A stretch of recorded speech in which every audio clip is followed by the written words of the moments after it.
రోజు ఈ ధర్నా చేయడానికి గల కారణం మా యొక్క వివోఎల్ని తుని, తొండంగి, కోటనందూరు, రౌతలపూడి, కిర్లంపూడి, జగ్గంపేట, ప్రతిపాడు మండలాల్లో ఉన్నటువంటి వివోఎల్ అందరినీ కూడా ఒక కూటమి ప్రభుత్వం వచ్చిన తర్వాత మీరు వైసీపీ ప్రభుత్వానికి పనిచేశారు కాబట్టి మిమ్మల్ని అందరినీ విధుల్లోంచి తొలగించి మా ఓళ్ళు పెట్టుకుంటాము, ఇప్పుడు దాకా మీరు తిన్నారు, ఇప్పటి నుంచి మా ఓళ్ళు తింటారు అని చెప్పి కార్యకర్తలందరూ కూడా తొలగించడం జరిగింది. తొలగించినటువంటి వివోఎల్ని మళ్ళీ వెంటనే విధుల్లోకి తీసుకోవాలని, ఒకవేళ ఇది గనక ఆపకపోతే ఉద్యమాన్ని ఉధృతం చేస్తామని తెలియజేయడం కోసం ఈ రోజు ఇక్కడ ధర్నా కార్యక్రమం ప్రారంభించడం జరిగింది. ఇలాంటి ధర్నాలు 4-3 ధర్నాలు చేసి ఎన్నో రిప్రజెంటేషన్లు మన గౌరవ పీడీ గారికి ఇవ్వడం కూడా జరిగింది. కానీ మరి ఆ పీడీ గారు ఆ యొక్క రిప్రజెంటేషన్ తీసుకొని మరి దానికి సంబంధిత అధికారులకి, సంబంధిత మంత్రులకి పంపిస్తున్నారో లేదో నాకైతే తెలవట్లేదు. తీసుకోవడం అయితే తీసుకుంటున్నారు, చూస్తామని చెప్తున్నారు. కాకపోతే ఇంకా కూడా ఆగండి, పర్వాలేదని చెప్పి మమ్మల్ని మందలించడం జరుగుతుంది. ఆగి కొలది ఇక్కడ తొలగించే వాళ్ళ సంఖ్య పెరిగిపోతూ వస్తుంది. ఇదే ఒకటి పాకితే అన్ని మండలాల్లోని కూడా ఇదే జరుగుతుంది. ముఖ్యంగా టీడీపీ గెలిచినటువంటి ఎమ్మెల్యేల దగ్గర ఈ ఘోరం జరుగుతుంది. కారణం ఏంటంటే యానిమేటర్ వ్యవస్థను తీసుకొచ్చింది చంద్రబాబు నాయుడు గారు. చంద్రబాబు నాయుడు గారు తీసుకొచ్చారు. మధ్యలో ఎన్ని ప్రభుత్వాలు మారినా కూడా ఆ ప్రభుత్వాలు మారినా కూడా ఆ యొక్క ముద్రతోనే మేము ఇప్పటి వరకు ఉన్నాం.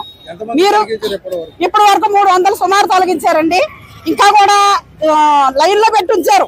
మేము ఇలాంటి ఈ పోరాటాలు చేయడం వల్ల మరి వాళ్ళకి ఇంకా ఇన్ఫర్మేషన్ ఇవ్వటం లేదు. కానీ మెయిన్ డిమాండ్ ఏముందంటేనండి, ప్రధానంగా మాకు ఉద్యోగ భద్రత కల్పించాలి.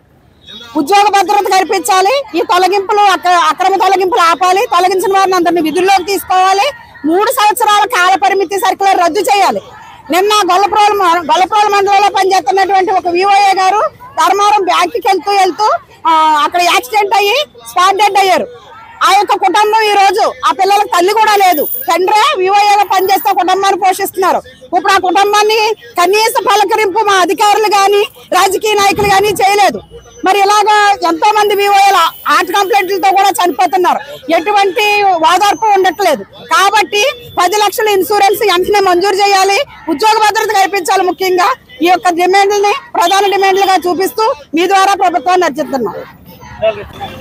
జగ్గంపేట ఎమ్మెల్యే గారు జ్యోతుల నెహ్రూ గారు, అలాగే ప్రతిపాడు మండల ఎమ్మెల్యే మేడం గారు, అలాగే తుని తొండంగి ప్రాంతం నియోజకవర్గం ఎమ్మెల్యే గారు, ఈ 3 చోట్ల నుంచి తొలగింపులు, వివోఎల్ తొలగింపులు అధికంగా ఉన్నాయి. వాళ్ళు ఏం చెప్తున్నారంటే, మా కార్యకర్తల వల్లే మేము గెలిచాం కాబట్టి మా కార్యకర్తలు ఎవరు పేరిస్తే వాళ్ళనే ఉద్యోగాల్లో తీసుకుంటామని చెప్తున్నారు. ఒక రకంగా చెప్పాలంటే ప్రజాస్వామ్యాన్ని వీళ్ళు అవమానపరుస్తున్నారు. ప్రజల ఓట్ల ద్వారా మీరు గెలిచారు, అది జగన్మోహన్ రెడ్డి మీద ఉన్నటువంటి వ్యతిరేకతతో గెలిచారనేది గుర్తుపెట్టుకోవాలి. చిరుద్యోగుల మీదకి వచ్చి మీరు రాజకీయ వేధింపులకు పాల్పడితే చూస్తూ ఊరుకునేది లేదు. కాకినాడ కలెక్టరేట్ దగ్గర ఇవాళ శాంపుల్ మాత్రమే. ఈ తొలగింపులు ఆపకపోతే, తొలగించిన వారిని విధుల్లోకి తీసుకోకపోతే ఇది ప్రజా ఉద్యమంగా మార్చేటువంటి ప్రయత్నం చేస్తాం. పైన చంద్రబాబు నాయుడు గారేమో మేము ఎవరిని తొలగించాం, మాకు తొలగించే ఉద్దేశం కూడా లేదు అని చెప్తా ఉన్నాడు. కానీ కింద కూటమి నాయకుల వైఖరి దానికి భిన్నంగా ఉంది. వాళ్ళని ఎవరో కంట్రోల్ చేసేటువంటి పరిస్థితిలో లేరు. కాబట్టి తక్షణం తొలగించిన వివోలందరినీ విధుల్లోకి తీసుకోవాలి. నిన్న గొల్లప్రోల్లో చనిపోయినటువంటి వివోకి 10 లక్షల రూపాయల ఇన్సూరెన్స్ వర్తింపు చేయాలి. 3 సంవత్సరాల కాల పరిమితి జీవో రద్దు చేయాలి. ఈ వివోల పట్ల రాజకీయ వేధింపులకు పాల్పడుతుంటే నిమ్మక నీరెత్తినట్టు వ్యవహరిస్తున్నటువంటి డిఆర్డీఏ అధికారులు, సెర్ప్ అధికారులు చేష్టలుడికి చూస్తున్నారు తప్పితే ఇది పద్ధతి కాదు అని మాట కూడా చెప్పలేని పరిస్థితిలో భయభ్రాంతులు అయిపోయినటువంటి పరిస్థితి ఉంది. ఒకవేళ వివోలను తొలగించిన తర్వాత మీ దాకా వస్తారు. అప్పుడు మిమ్మల్ని తొలగిస్తే మాట్లాడే వాళ్ళు ఎవరున్నారని మీరు గుర్తుపెట్టుకోవాలి. కాబట్టి కొన్ని చోట్ల తొండంగి ఏపీఓ అయితే నేరుగా వివోకి చెప్తున్నాడు ఆయన, మీరు రావద్దమ్మా రేపు నుంచి అని. అంటే మీరు రాజకీయ నాయకులా, మీరు వివో లేదా సర్ప అధికారులా అనేటువంటిది గుర్తుపెట్టుకోవాలి. ఒళ్ళు దగ్గర పనిచేయాలని చెప్పి హెచ్చరిక చేస్తా ఉన్నాం. కూటమి నాయకుల వైఖరి మార్చుకోకపోతే కనుక ఇది ప్రజా ఉద్యమంగా మార్చేటువంటి ప్రయత్నం చేస్తాము.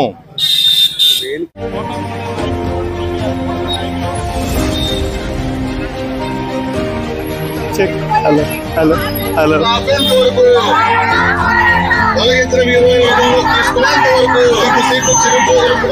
వివోలు తీసుకునేంత వరకు